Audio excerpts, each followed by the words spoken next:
Well, hello, everybody. Thank you for tuning in today. Welcome to It's Time for More Injury Funding podcast for all who want to learn about legal funding and significance in personal injury, medical malpractice, workers' compensation, and all other types of law practice domains. I'm your host, Laura, founder and CEO of More Injury Funding, the legal funding counselors with passion for law, medicine, legal funding, and heart for all suffering individuals. In today's episode, I have a very special guest, Rhiannon Turner. So she's the founder and CEO of the iScan Assist and that of TPIC or TPIC, which stands for the Personal Injury Connection, which started in Georgia, but hopefully very soon will expand nationwide. We'll explore the Lightyear Funding to iScan Assist rebrand, the TPIC's networking model, and Rhee's leadership as a woman in the personal injury and imaging industry, focusing on trust, collaboration, data, privacy, client outcomes, Atlanta market dynamics, and future trends. Stay tuned until the very end because the best part comes at the end. So welcome again to It's Time for More Injury Funding podcast, Rhee. Hi, Laura. Thank you for having me. Yes, I am Rhiannon Turner. I own iScan Assist. It was formerly Lightyear Funding, and I own the Personal Injury Connection here in Atlanta, Georgia. Wonderful, wonderful. So you stay busy, Rhee. Very, very, very busy. I can only imagine, but you know what? We as women, the busier we stay, the more we get done. Yes. Considering that we both are moms and wives and girlfriends and business leaders and community leaders, it's an honor to be working in our communities and making them better every single day. Yes, it is. So let's start our conversation with what catalyzed your decision to transition from Lightyear Funding to iScan Assist, and how do you redetermine the new name that has aligned with your mission? Sure. We started out in 2020 as Lightyear Funding. I won't give you too much into this, but I am a Disney fan. And so when my husband and I were deciding what we wanted to name it back then, it was just natural to pick something that was special to me. It has to do with my children as well. So Lightyear is a Disney name, and we had that until just recently when some laws changed with tort reform here in Georgia. And I wanted to kind of rebrand, same business, just a new business name, a DBA called iScan Assist. Okay, wonderful. Okay, so how what methodologies or platforms have you found most effective for building a genuine and then long-term relationships? Let's say maybe events, online communities, partnerships, referrals, any of those types of connections, I guess. Like with the new name? Yes. Or mainly social media. I have a really strong presence on all four platforms, but with Instagram mainly, they already know who I am. They already knew the product. And so just having that little slight name change, and everyone in Georgia already is aware, at least in personal injury, of the new laws with SB 68. I think everyone just understood what I was doing. That's good. That's very good. All right, Rhee, so tell us a little bit, or can you walk us through the branding and rebranding process, since you recently done that, the timelines and any surprising hurdles that you encountered in that process? This was surprisingly easy. It is my company and my husband, so we didn't have to go get approval or ask stakeholders or have a board of directors that we had to run through. It was literally just looking up names that weren't already taken that I still felt comfortable using, that still reflected me. So since my company only deals with the MRI on personal injury on personal injury cases, we only fund the MRI. It was very easy just to kind of have the word scan, since that's what we're doing. Okay, that makes sense. So how long did it take you, like, let's say, to search through all of that? Was it hours, days, weeks? No, a couple hours. Couple hours. It was okay. Hours, yeah. Okay, so rebranding as a small company is not that hard. Yes, if you're a big corporation or big firm, it would be probably different procedure, different timeline there. Very lucky in that way. I love it. How did this change impact your existing partners or clients and referral networks? And what steps did you take to maintain that trust during the transition? Because, sometimes people, your current clients, potential clients, if the name changes, people are automatically alarmed. Yep. What's going on? Yep. There may be some major changes. And a lot of times people lose trust. So how do you maintain that trust? again, I think for starters, I'm lucky that I'm a smaller company and I am the face of the company. So when we went live on social media with the name change, I honestly was only asked by one person why we did it. I think, again, people just naturally understood the rebrand and the new name. And since my face is still plastered all over it, and when we did make the official announcement that we were changing it, we still said, hey, it's still us. We're doing the same thing. We even kept Lightyear's little logo and incorporated it into iScan so that you would still have some familiarity with the two names. So it was very easy. So talking about the Disneyland, I'm going to include the Legoland. So this was when my son was 4 years old. So in honor of you, I put this on today. Oh, didn't even yeah, know little Lego blocks. Okay. I love that. So beyond the name, what changes in service or technology and maybe operations accompanied the rebrand, and how have those changes defined your clients and business partners? It's been good. And I will be careful on this topic because I'm certainly not an attorney, and with the new laws, I'm still learning how to navigate this as well. With being a funding company, now I'm the collateral source, and it's not the best right now to have your name on the bills. So if my name's going to be on the bill in any capacity, I wanted to make sure the name funding was left off of that. And our new model is we don't even fund anymore. We are no longer a funding company. It is slowly transitioning from every contract that I have. We now service those scans. And again, I only do the MRI, so it is a lot easier for me. I think other funding companies would probably have a different experience than I have had with that. So we have moved from funding to servicing, which all of the people that I work with love that because I no longer am a liability on the case. I totally agree. Yes. Many of us have to think about that really soon. Yep. Yes, pivot. Now we'll shift our focus and our topic a little bit to why networking is so important, and how or why did you start the personal injury connection, the TPIC? And when you started the TPIC, what gap did you see in the personal injury ecosystem that networking could possibly fill? Okay, let's back up again to 2020, which is when I did start that group. It was during the heart of COVID.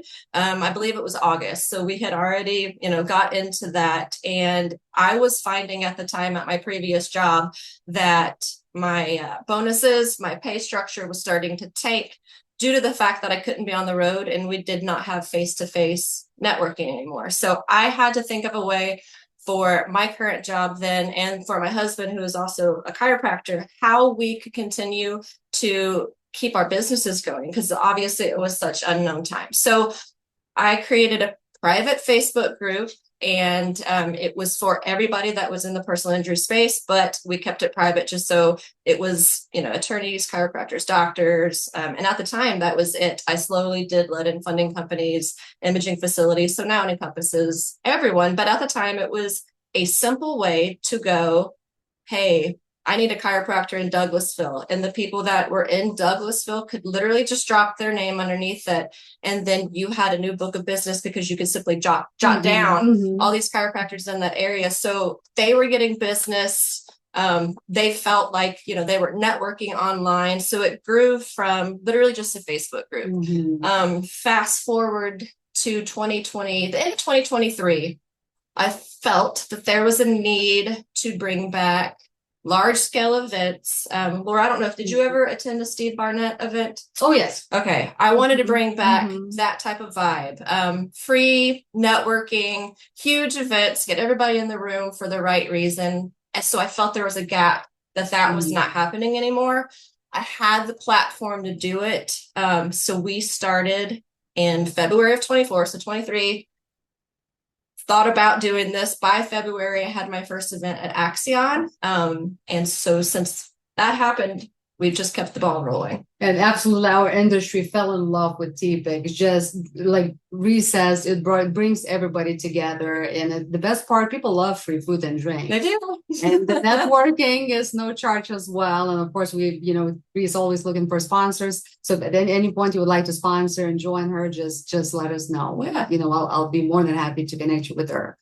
How do you redefine a powerful professional network in the personal injury space? And what core principle guides your networking strategy? Principle or principles? I would say authenticity. Our industry is relationship based. There can be several options. Like for me, for instance, for a funding company or a servicing company, there could be, 4 or 5 that an attorney could use. What sets you apart is obviously who you are and how you connect with that person. So I I really quickly got over being competitive with other people, because here's the thing, I'm a small company and I couldn't handle all the business anyway.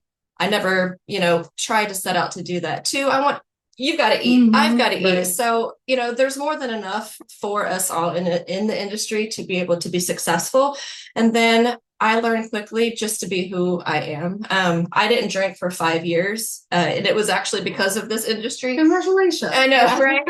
And that was unheard of at the time. When I didn't drink, nobody was really doing that. And so it set me apart. And I learned very quickly that just being authentic, sharing who you are, will bring the people in that you're supposed to work with. And if someone isn't attracted to certain qualities, I have no hurt feelings, because then maybe somebody else is the right fit for you. Very true, very true. And I really appreciate your authenticity, because you are our gem in our community, full of energy, funny.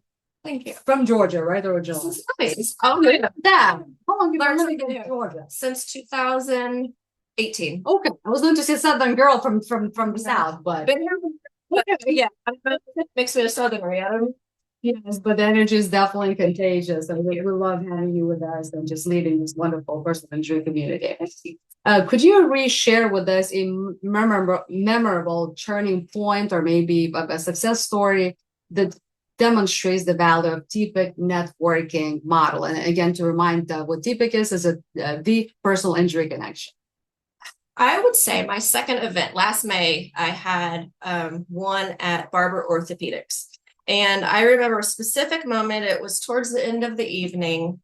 I don't like being the center of attention anyway. So I pulled myself away and was just looking over this crowd. And it was only my second event at that time. And just having a moment of like, oh my gosh, like I did that. Yeah. They're here. Like, people believed in this, they liked it. And what's funny is Allie, who is my assistant, I looked over at her and she was taking pictures of me in that moment, and I didn't know.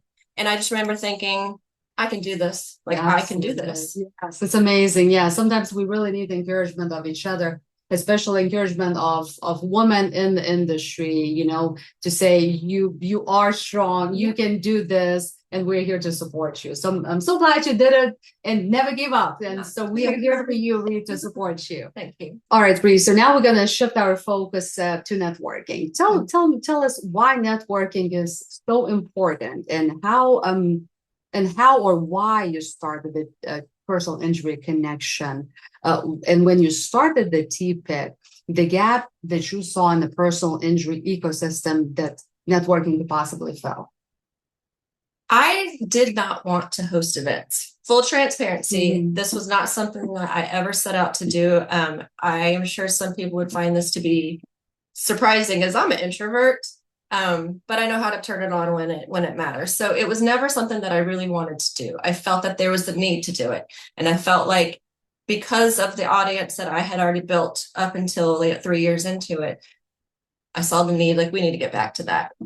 Why it's important is, you can know people online and you can watch them and you can, like what their product is or the way they present themselves, but face to face is still very different. It's necessary. And to have like-minded people in the room, to get them all together and be able to have real conversations face to face, feel their energy, see how they really are. Because on camera, everybody, we portray something else on social media than what really is there. And so to be one-on-one with them and to be able to get them, face to face, have a quick conversation, you can start to build that relationship, and that's how you're going to keep the business going. So it's a necessary, I have found, despite it not being my favorite thing, it's just a necessary part of the business. It is, and so It's interesting how people say, will the malls go away because now we do shopping online? Mhm. Like I personally don't like shopping. Most girls do. I just got burned out. Oh, I yeah, guess, for same. years. So I try to buy everything online as much as I can. And Yeah. now, especially when you can return something, it's so easy. Yep. Or like you said, but yes, that or with AI, with the progression, such a Mhm. fast progression of AI, people are like, well, will the machines and Yeah. the artificial intelligence replace us as humans? Yeah. I don't think so, I don't because think so. we as humans, no matter what or where we are, we still need that human touch and interaction, especially in our industry. Yeah, AI can definitely process the paperwork and do all that, but to get that referral in, I think it's still going to have to come from building the relationship with people. 100%. All right. Can you retell us what methodologies or platforms have you found most effective for building genuine and long-term relationships? I don't know, would that be events, maybe some online communities like you mentioned, Yeah. Facebook, anything else you could think of? We have that private Facebook group. So if you are in personal injury now, join it, because it's not just Georgia. I'm wanting to expand all over. So I think having a quick, type in real quick, I need something on social media is imperative. I think doing reels and taking the photos and showing your personality is necessary, because you can start to kind of be like, I want to work with that guy. He's funny. And then I think following up with that face-to-face contact at the networking event. So I think it works for me because I can hit all of those different ways that a relationship might be formed. And then at the end, again, doing the big event is kind of the culmination of adding everything together. And that totally makes sense. So for now, I know that because I posted something maybe once or twice, and so you are as an admin, you approve or disapprove. Do you continue doing that? Yes. Just to kind of eliminate all the necessary things? Yes, people want to spam it, and Allie and I are like, no. Some people get upset, but I'm never going to make it feel as a burden to people. So no. I like that. Yeah. Keep it that way. I agree. Yeah. No. So Rhi, how do you balance being a network facilitator and with maintaining integrity and trust among members, especially when conflicts arise or competition, comes in? Yep. And I'm glad you asked that, because I can feel right now with the person under connection as it's growing, I am about to have a couple tough conversations with people within the same profession. So I'm learning that it's something now I'm going to have to navigate as the person to calm these people down and open their minds to how I think about competition is there's really none. It's up to you to go get the business. And I still believe that not everybody can handle all the business. Not one chiropractor can see all the people, and not one attorney can have all the cases. And I realize some egos might think that they can, but you can't. And support each other. And it's coming up where as I grow, no one in my group has exclusivity. And I can't grow and do what I want to do if I only give one person the right to be at an event. So that's just not realistic for me. But I know that some tough conversation. So I'm going to ask you again in a couple of months as I navigate that. So in a competitive market as it is, how do you foster collaboration and mutual benefit among attorneys, medical providers, imaging companies, and other industry providers, maybe funding companies and scene reconstruction specialists and everybody else? So far, it's been easy because we can look, Allie and I can look at our calendar year, and as the sponsors start to come in, we do try to separate and spread it out through we have 4 large events, 4 quarterly and 6 small. So we can kind of look at it as a puzzle, and we can put, okay, if we have X amount of attorneys, we do try to not put them all in one event so that egos are not bruised. And so far it's been very easy to balance all that. That is where the question came in, as moving forward, I have more people joining of the same, in the same industry, attorneys and even chiropractors. And that's where balancing that is I'm going to have a learning curve with that to figure out how to balance the egos. And it may even come down to this ego is bigger than this ego. So those two can be together because one is not going to try to trump the other. So it's going to be really just balancing and looking at the personalities and trying to align the synergy, because I know these people pretty well, and putting together a package of happy people. Absolutely. That's a good idea. And if somebody has some ideas, reach out to me. Yes, please do. So Rhea, how do you measure the effectiveness and return on investment of networking activities for TPIC and of course its members? I like that question. And I don't get asked that a lot. So when you're a part of the personal injury connection, and let me even say, I don't do members, you're not a member yet. If you're a personal injury, you're in it. There's signing up to be in it. So let me start with that. But then when you sponsor, that's what we do is I want sponsorships to help me to throw these events. What does it mean being a woman in personal injury space and imaging space, and you know, in the imaging and personal injury referral industries? What unique challenges have you encountered so far in these industries, and how have you navigated them? What have you done with that? I like this question too. You would think that I would probably go straight to male versus female differences, and that's obvious, and we all know how that goes. Pay, usually the boss is a man up top. I've actually had more issues, if we can call them issues, dealing with women since I went from being a marketer to a business owner. I've had to learn how to have conversations with women in a different way. We're more, I don't want to say we're all more emotional, but we are more caring and we get our feelings hurt sometimes a little more. And I have to watch that I don't come across too curt or too, even though I don't mean it, I'm told I'm intimidating and I don't feel like I am, but like, Not to me, I don't know. So I try to soften my approach sometimes so that I don't come across too harsh. But that is one of the comparisons where a man who is a boss can be any way he wants, and he is respected. He's revered for being strong and firm. And when a woman is strong and firm, what are we called? Right, a not great word, or she's hormonal. And so I hate it, but I think we're all trying to break that stereotype. So just dealing with women has been more of a challenge for me than dealing with a man. I can talk to a man very curt, matter of fact, and they get it. They're not upset. Yeah. With a woman, I've got to kind of, we got to have a little relationship foreplay and kind of like warm them up. And then I'm like, okay, we're cool. Yeah. But you know what? My personal belief is just being yourself is the best bet, because again, you don't want to have, two faces. And yes, I know navigating between emotions is hard. It is. But what works for me, I'm just being myself. Women or men, and I'm always the same. Because, I tried to maybe shift in the past. That doesn't work for me. I know 100%. No. So just be yourself. Authenticity. Can you share any specific moments, one or two, when your leadership and perspective as a woman made a difference in negotiation, partnerships, maybe case outcome?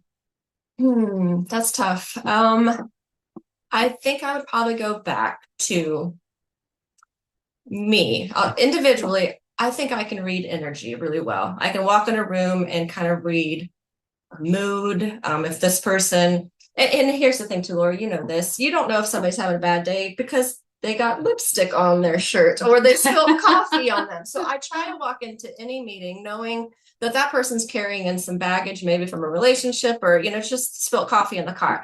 So I try to come in, read the room, feel what's going on with that person and kind of adhere to their behavior. So I think that's one strategy that's worked for me. I don't know if that's kind of what you're looking for, but yeah. Okay. I think women this goes back to women. I feel like not everybody, so please don't, I'm not boxing us in. I just think we're more emotionally can read people. Like women are the caretakers, right? Like we have the babies and we do the things, and we can walk into a business meeting and I think kind of read the room and be able to, maybe get what the point we're trying to get across maybe a little differently than just being. So it's really your gut feel, your intuition, and getting grounded daily, whatever it is. And actually, I was telling you this morning, I came out of this Workers' Compensation Alliance of Women session. It was just like hour and a half event at Avalon in Alpharetta.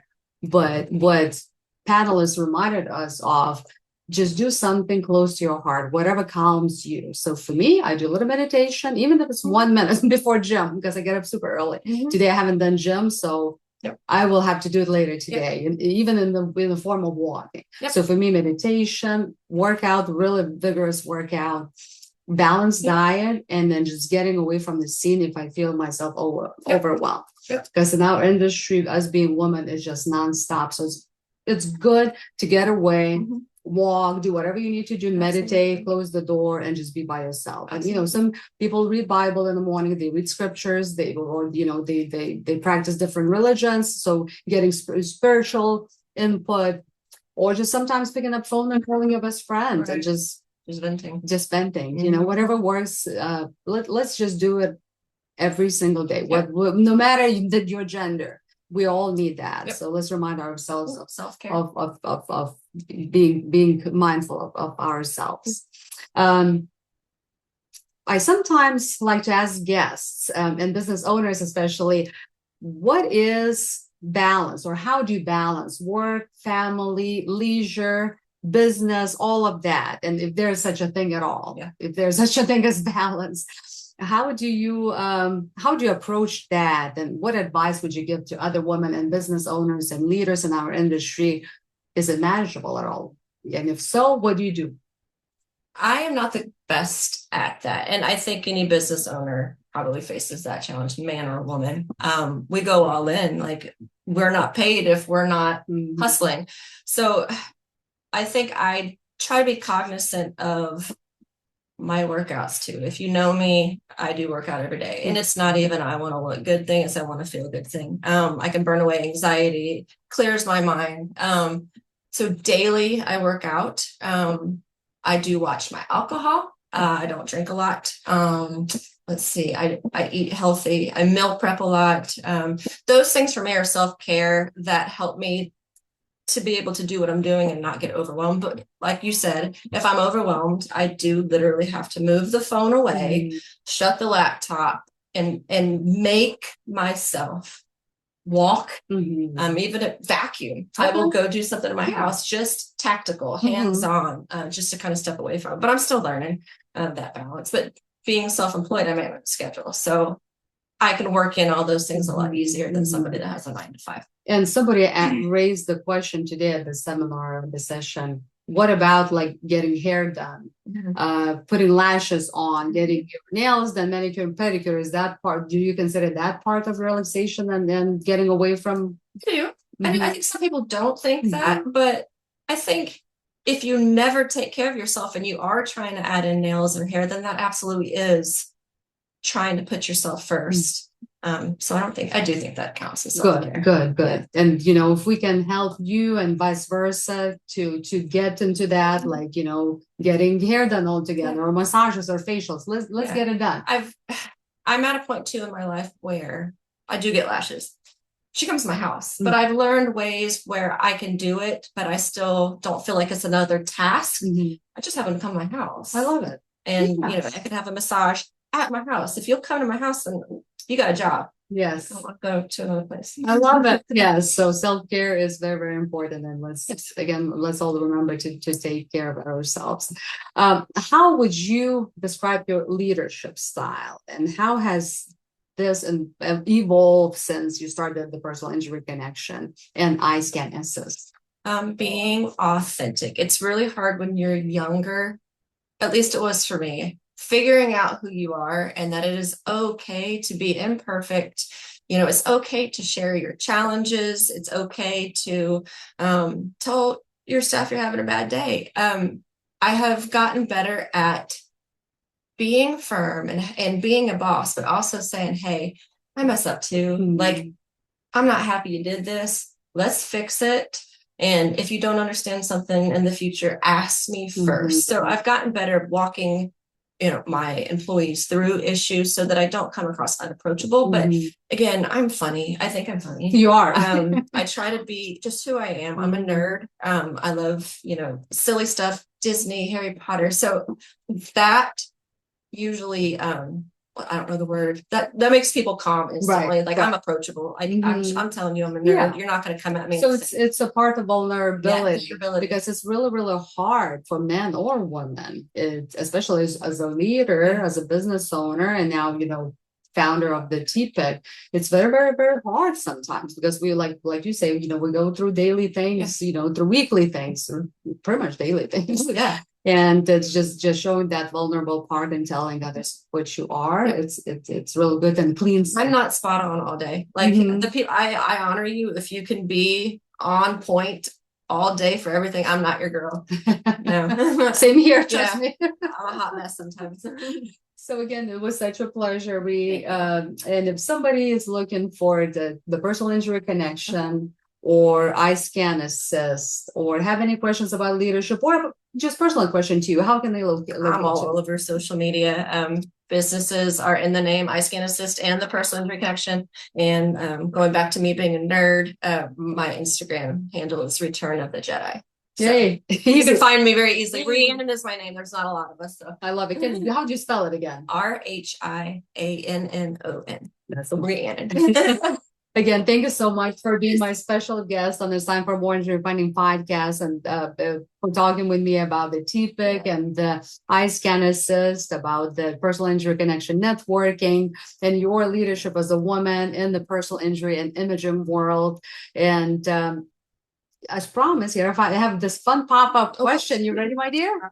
All right. So what are some quirky or some unusual habits that you have that you would like to share with everybody? I don't know if it's a habit, but I think it's a little nerdy quirky as I'm a Disney adult. I love to go to Disney. I love Universal Studios. I love roller coasters, kid at heart. Quirky things. I don't know. I'm a little OCD. I like to clean. Vacuuming is cathartic for me. It relaxes me. Yeah. I will rewatch the same movies. It's comforting. I will watch Star Wars and Harry Potter, and my kids come in. They're like, again, and I'm like, of course, it calms my nervous system. Oh, So I love it. I love it. That's amazing. Again, that was Rhiannon Turner with the iScan Assist and the personal injury connection, ladies and gentlemen. And I want to thank you all for listening and watching our episode today. For more information about legal funding, medical funding, or any type of law, medicine, or finances related information questions, reach out to us at moreinjuryfunding.com. You can find us anywhere online as well. And we can wait until our next guest. Until then, be well. Thank you.